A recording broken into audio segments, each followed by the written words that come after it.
Hey, what's up everybody? Welcome to Car Question. Matt is riding the Ioniq 5 of Hyundai with gas price simply exploding everywhere on the planet, even more in North America.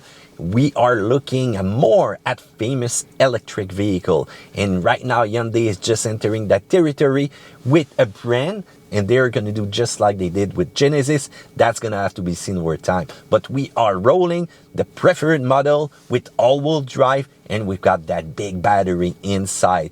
So is it the Tesla Fighter that we were waiting for? Is it cool to drive in the winter? We're going to answer all that. But first, let's look at the exterior. There is that wow factor, that styling, the fractal design. When you look at the wheels, when you look at every panel on that car, this is one great, unique car. And everybody's going to look at that car. Everybody's asking me questions about what is it. And when I'm telling them it's a Hyundai, they just go crazy. When you have a good designer, it really shows in the brand lineup. Look at the LED lighting also up in front, in the rear when you're braking with the blinkers. This is looking so great in the dark, but when it's cold and when you have some snow, those lights will get jam-packed really quickly and they will disappear though, because there's no heat generated with those kind of lights. And when I look at the styling, it brings me back in the past of the Lancia Delta at Sega Rally. And some people will think it's a little bit of Cyberpunk also in that car. And a lot of people that are negative will say, well, it looks like an Omni. Nah. When you look also at the side where there is your charge port, it's electric. You got to be careful in winter though to make sure that there is no build of ice there. Look at those big 20 inches wheels with the ultimate package that we have. It's going to be hard to clean the snow inside. There's sometimes some vibration with the car. It's also looking great with that color. You've got also the active front grills that are going to get jam-packed with ice and snow over time. And sometimes when you open the hood, there's a lot of snow in that hood, so that's not great. Otherwise, when you look at the exterior detail, this is one great looking car. What do you think about that? Let's get inside. Inside, it's getting a little bit more simpler though. They did not put that much effort though. When you look, it's kind of conservative. You still got all those colors that they like to put with the white, with the black, with the silver accent, with the blue of the button though, that you're not going to see during the day sometime, depending on how good your eyes are. But you've got that flat floor. You've got ample space inside, really comfortable up front with a zero gravity seat.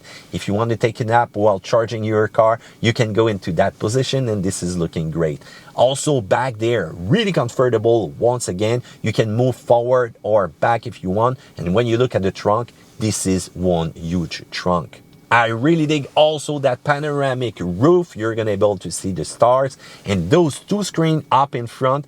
They should have done something to make it one big screen with all that bezel around. Still, the multimedia system is really cool. Android Auto, Apple CarPlay, 12.3 inches. Really easy to use, but sometimes you need to click more than you would want to because it's simply further deep in that system that you're going to find, let's say, your climate seat. Otherwise, when you look also at the cluster, same size, impressive, a lot of information there, but still easy to read, and it's going to change also depending on the drive mode that you're going to choose. How about that center console that you can move back or front? And you've got also a premium heads-up display with augmented reality. And how about that Bose sound system, which is kind of average though. It's a Bose, but what's happening with Bose quality? You need to ask yourself some question here. So let's talk about the engine. We have an all-wheel drive car, which is going to give us 320 horsepower, 446 pound-feet of torque. This is one fast car. The electric engine up front is a 74 kilowatt, and when you look at the rear, 165 kilowatt. As soon as you step on the gas, you can feel that power. Top speed, 185 kilometers per hour, and you have a single reduction gear for the transmission. Really simple system, which is kind of great. All-wheel drive, they call it H-trac, but let's be truthful, it's an algorithm. How does it feel in the snow, that all-wheel drive system? It's capable. It's fun, it's reactive. Let's talk about towing capacity, depending on the model that you're going to choose, between 1,650 pounds up to 2,000 pounds. What happened to range? What happened to that when you're going to be towing? Simple. Cut it by 50%. That's the way it is. It's the same thing also with regular gas car. As soon as you're going to tow something, it's often the double amount of the fuel consumption that you're going to see. If it's winter out there and you want to tow 2,000 pounds, gee, get ready to get to the next charging station, because you will see that autonomy go down really fast. It's real easy to see your information right there into the AV menu. It's real easy also to see how long it's going to take for you to charge. The battery that we have inside that car is 77.4 kilowatt. Depending on the version that you're going to choose, you can go up to 488 kilometers of pure EV range. So it's also well adapted for the cold Canadian winter. You've got those heat pump when it comes to climate control inside. But this one's a little bit thirsty when it comes to power. Also, you're always going to play with the temperature, and it's real hard to get a clean windshield when it's really frosty out there. If you start the car and you leave it plugged in, it's going to be cool, but you can really take a long time before the air builds up inside. And if you need to start rolling immediately, geez, be careful if you want to see something.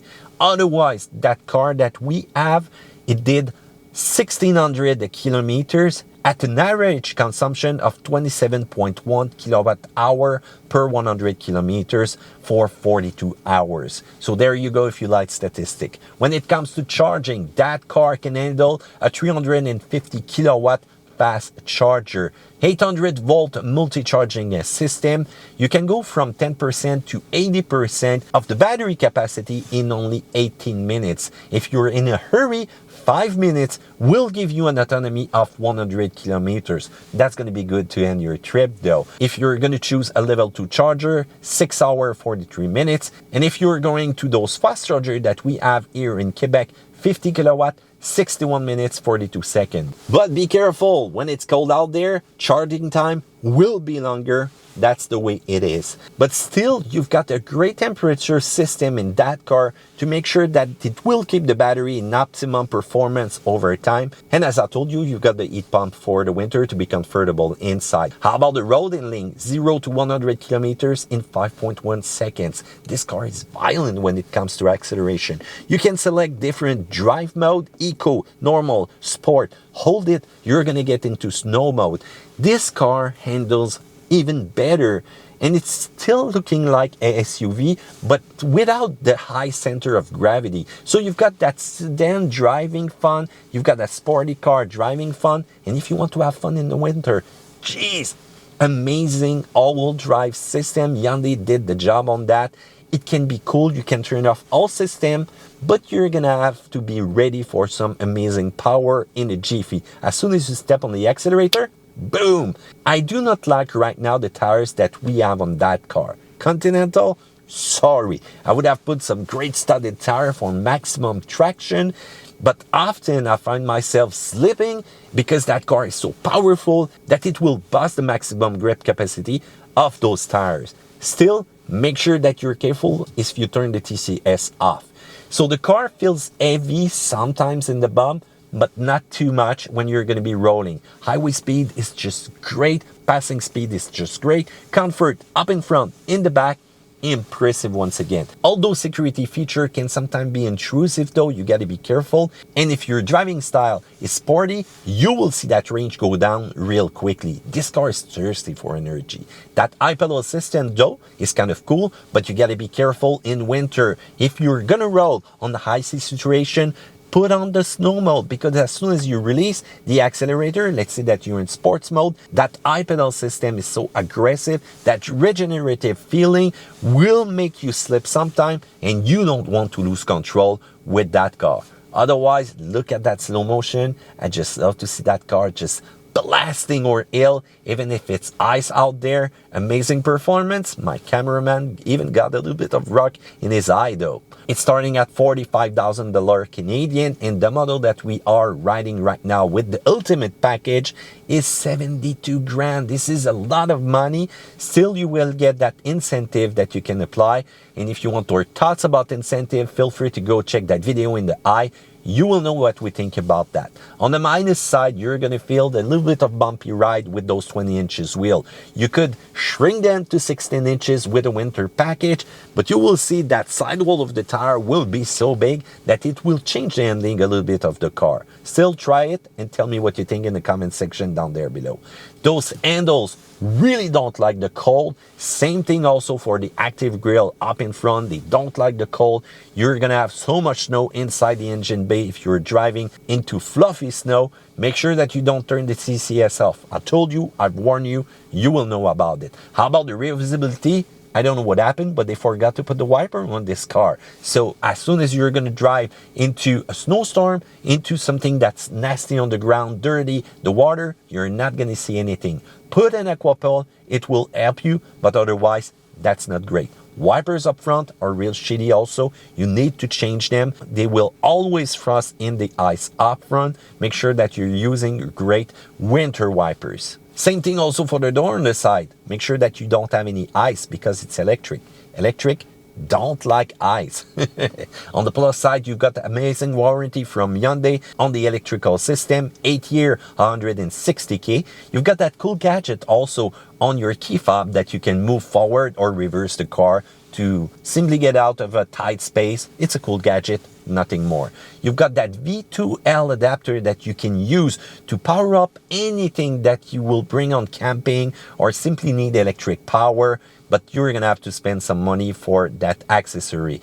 You've got also that starting price, which is real aggressive for what you have. You've got that autonomy, which is kind of impressive, rapid charging feature, and the customers also in the state will have unlimited 30 minutes charging session up to 2 years on Electrify America, the growing network of charger. So, is it a real Tesla fighter? Yes. I even get some people that wrote to me telling me, hey Matt, should I change for this car? What do you think about that car? I'm thinking about changing my Tesla.